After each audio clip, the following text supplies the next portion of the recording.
किशनगंज में लोक स्वास्थ्य अभियंत्रण विभाग में निबंधित संवेदकों की बैठक गुरुवार को कार्यालय परिसर में आयोजित की गई, जहां विभाग के द्वारा जारी नए निर्देश का संवेदकों के द्वारा विरोध दर्ज करवाया गया। जिला 20 सूत्री उपाध्यक्ष असगर अली पीटर ने कहा कि पीएचडी विभाग में 130 से अधिक संवेदक निबंधित हैं, लेकिन नए निर्देश की वजह से सभी लोग बेरोजगार हो जाएंगे। उन्होंने कहा कि टेंडर प्रक्रिया को ग्लोबल कर दिया गया है, जबकि सरकार के द्वारा ऐसा कोई पत्र जारी नहीं किया गया। उन्होंने कहा कि अगर निर्णय को वापस नहीं लिया जाता तो मजबूरन न्यायालय की शरण में हम सभी को जाना पड़ेगा। संवेदकों ने कहा कि नल जल योजना द्वितीय चरण में अन्य जिलों में छोटा टेंडर निकाला गया है, लेकिन सिर्फ इस जिले में बड़ा टेंडर निकाला गया है और यहाँ के संवेदकों के खिलाफ नाइंसाफी हो रही है। वहीं पीएचडी विभाग के कार्यपालक अभियंता ने कहा कि विभागीय निर्देश के आलोक में टेंडर करवाया जा रहा है ताकि गुणवत्तापूर्ण कार्य हो सके।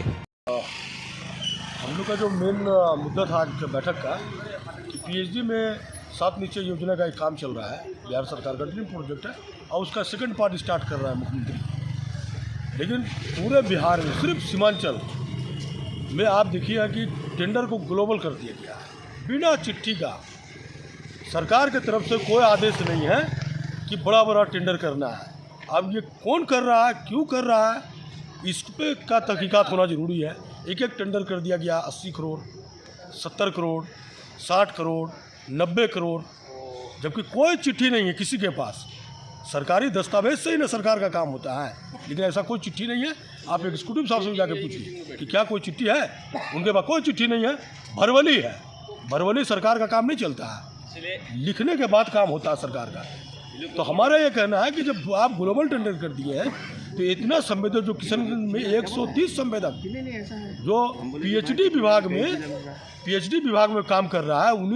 2019 में सरकार का एक ड्रीम प्रोजेक्ट चला था 7 निश्चय, हर घर नल का जल, पहला फेज, ये सेकंड फेज है। तो पहला फेज में जो 130 संवेदक यहाँ रजिस्ट्रेशन कराए, काम लिए, कोविड हुआ, उसके बावजूद सब घर में पानी का सप्लाई हुआ।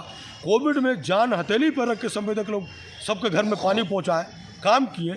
और आज जब माननीय गठबंधन की सरकार है और वो बोल रहे हैं कि हम 16 लाख रोजगार देंगे, डेली नौकरी निकल रहा है बिहार में, लेकिन आप ग्लोबल टेंडर करके रोजगार छीन रहे हैं।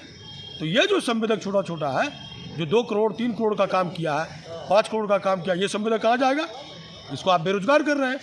एक संवेदक अगर बेरोजगार हुआ तो उसके साथ 200-300 आदमी की टीम है, तो आप 200-300 आदमी को बेरोजगार कर दिए। ये मुख्यमंत्री के पीठ के पीछे ये मिली भगत की काम चल रही है, जिसकी जानकारी मुख्यमंत्री जी को नहीं है। तो हम लोग इसी के विरोध में बैठे हैं कि ये टेंडर को कैंसिल किया जाए, और नहीं तो हम लोग माननीय न्यायालय के शरण में जाने के लिए बाध्य हैं। हम लोग निर्णय लिए हैं कि हम लोग मंगलवार को हाई कोर्ट में केस दायर कर देंगे ग्लोबल टेंडर के खिलाफ। आज जो बिहार के जल नल योजना पार्ट 2 का टेंडर हो रहा है पूरे बिहार लेवल पर, सभी जिलों में, सभी डिवीज़न में छोटा छोटा टेंडर किया गया है, लेकिन किशनगंज, अररिया और कटिहार में ग्लोबल टेंडर कर दिया गया है, जो कि बहुत बड़ा टेंडर है। 80 करोड़, 60 करोड़, 90 करोड़, ऐसे इस तरह का टेंडर किया गया है। और उसमें टर्म एंड कंडीशन कि आपका फाइनेंशियल वर्क 1 साल का टर्नओवर दिखाइए 50%, जितने का टोटल टेंडर उतने का 50% टर्नओवर।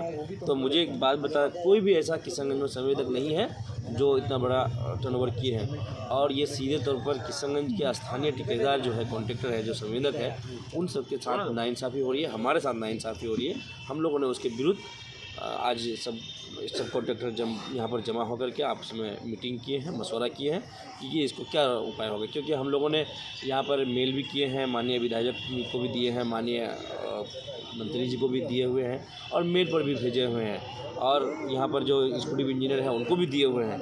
ये हमारे साथ नाइंसाफ़ी हो रही है। और इस तरह का दोहरी नीति क्यों, जबकि पूरे बिहार में हर जगह टेंडर छोटा किया जा रहा है, तो हमारे यहाँ फिर ऐसा क्यों हो रहा है? इससे हम लोग को साफ समझा जाता है कि हम लोगों को कमज़ोर करने की कोशिश की जा रही है, हम लोगों को बेरोजगार करने की कोशिश की जा रही है। यहाँ के संवेदक, स्थानीय ठेकेदार और स्थानीय यहाँ के मजदूर जो लोग सीधे कॉन्ट्रैक्टर से जुड़े हुए हैं, उन सबको बेरोजगार करने की नीति बनाई जा रही है। इन सबको साथ नाइंसाफ़ी हो रही है। ये तो मुझे नहीं लगता है कि किस वजह से किया जा रहा है। ये हम लोग इसमें हम बहुत परेशान हैं। विभागीय निर्देश के आलोक में टेंडर हुआ है, ठीक है, और इसमें पार्टिसिपेट और ज़्यादा से ज़्यादा बढ़े, क्वालिटी वर्क हो और इफ़िशिएंट वर्क हो, सरकार की ये मंशा है। जिले में छोटा टेंडर नहीं, उसमें था कि जो 20 करोड़ से नीचे का है उसको छोटा कर रहा था, जो उसके हिसाब से जो 20 करोड़ से ऊपर का है उसको क्लब करके बड़ा करना था। ठीक है, जो विभागीय निर्देश जो गाइडलाइन है उसी के अनुरूप सारे कि मान लीजिए टेंडर करना है तो वो संवेदक के ये से थोड़ी करना है, ठीक है। और वो तो मान लीजिए विभागीय निर्देश के आलोक में टेंडर किया जा रहा है या किया गया है, ठीक है। आपको पार्टिसिपेट करना है, अगर आप एलिजिबल होंगे, क्वालिफाई करेंगे, उसमें नहीं होंगे तो नहीं करेंगे, ठीक है। सरकार का नीतिगत फैसला उसमें आपके मैंने इच्छा से या स्वेच्छा से सरकार नहीं ना चलेगी, ठीक है। आप पार्टिसिपेट कीजिए। और भी लोग हैं, बहुत सारे संवेदक हैं जो उस क्राइटेरिया को फुलफिल कर रहे होंगे। उसके बाद तो कोई ज़रूरी नहीं है कि जितने लोग डालेंगे उनको मिलना है, किसी एक ही को ना काम मिलेगा। एक काम है तो एक को मिलना है, ठीक है। जो प्रक्रिया है निविदा का वही प्रक्रिया है। सर शुभ नाम सर? मोहम्मद ताहिर हसन मेरा नाम है।